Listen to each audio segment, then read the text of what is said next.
વડોદરામાં સંદેશ ન્યૂઝના અહેવાલની ધારદાર અસર જોવા મળી છે। દૂષિત પાણી તળાવમાં છોડાતું હતું। દૂષિત પાણીને કારણે અસંખ્ય માછલીઓના મોત થયા।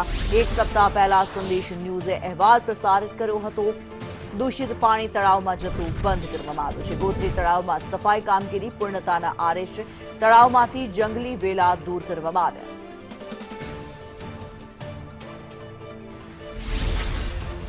सामान्य प्रजाने के पछी जड़चरने જ્યારે પણ તકલીફ પડે ત્યારે સંદેશ ન્યૂઝ હંમેશા અગ્રેસર રહ્યું છે અને સંદેશ ન્યૂઝે જે રીતે અહેવાલ પ્રસારિત કર્યા હતા કે આ ગોત્રી તળાવમાં અસંખ્ય માછલીઓના જે જળચર જીવો છે તેમના અહીંયા મોત થયા હતા અને આ ગોત્રી તળાવના કિનારે અહીંયા અસંખ્ય માછલીના મૃતદેહો અહીંયા મળી આવ્યા હતા, જોવા મળતા હતા। તેના કારણે આસપાસ દુર્ગંધ ફેલાઈ હતી, રોગચાળો ફેલાય તેની ભીતિ હતી।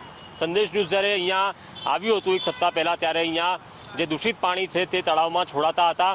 આ અહેવાલ પ્રસારિત કરતા તંત્ર પણ જાગ્યું છે અને અત્યારે જે રીતે આ દૂષિત પાણી જે રીતે સીધા તળાવમાં આવતા હતા તેને અહીંયા બંધ કરવામાં આવ્યું છે। સાથે જે વરસાદી કાંસનું જે પાણી આવે છે ત્યાં પણ જે રેતીના જે કોથળા છે ભરેલા તે અહીંયા મૂકવામાં આવ્યા છે। એટલે કે પાણી સીધું હવે એસટીપી પ્લાન્ટમાં જઈ રહ્યું છે। આ પ્રકારની કાર્યવાહી અહીંયા કરવામાં આવી છે। સાથે જ તળાવમાં જે જંગલી વેલા છે તે પણ અહીંયા દૂર કરવામાં આવ્યા છે અને જે ઓક્સિજન માટે માછલીઓના ઓક્સિજન માટે અહીંયા ફુવારો છે તે પણ અહીંયા મૂકી દેવામાં આવ્યો છે। એટલે કે સંદેશ ન્યૂઝે જ્યારે આ તંત્રના કાન આમળ્યા, તંત્રનું ધ્યાન દોર્યું કે આ રીતે અહીંયા જળચર જીવો મોતને ભેટી રહ્યા છે, તેના દુર્ગંધથી અને તેના કારણે રોગચાળો જો ફેલાય તો સામાન્ય લોકોને પણ તકલીફ થવાની છે અને આ અહેવાલ બાદ તંત્ર સફાળા જાગ્યું છે।